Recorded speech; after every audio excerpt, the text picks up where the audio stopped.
Sering menangis, Gala sebut mama papa. Putra Vanessa Angel dan Bibi hari ini pulang ke rumah.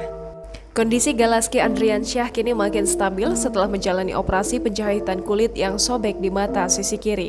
Adapun Gala dikabarkan sudah bisa berinteraksi dengan orang-orang yang berada di sekelilingnya. Gala kadang tertawa singkat beberapa kali saat digoda oleh orang-orang di dalam ruangan perawatan yang gemas akan pipinya.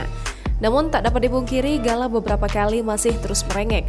Mungkin bekas jahitan pada bagian kulit yang berdekatan dengan kelopak mata Gala bagian kiri yang bengkak itu jadi penyebabnya. Atau karena bingung karena tak mendapati dua sosok wajah orang tuanya yang telah berpulang akibat insiden kecelakaan sejak Kamis 4 November 2021 kemarin. Adik mendiang Febri Andriansyah Fujianti Utami tak menampik jika sesekali Gala merengek seraya menyebut kata mama papa.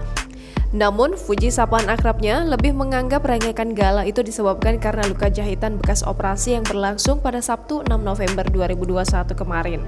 Sementara itu, adik kedua Febri Andriansyah, Fadli Faisal mengungkapkan meskipun Gala masih sesekali merengek, dibandingkan sebelum operasi, intensitas rengekan Gala tersebut tidak separah sebelumnya. Sekedar diketahui, Galaski Andriansyah menjalani operasi kecil di Rumah Sakit Bayangkara Surabaya pada Sabtu 6 November 2021. Operasi kecil tersebut dilakukan tim medis Rumah Sakit Bayangkara Surabaya pada bagian kulit yang berdekatan dengan kelopak mata Gala sisi kiri yang bengkak akibat benturan saat kecelakaan pada Kamis 4 November 2021 lalu. Jangan lupa subscribe, share, komen, dan like ya!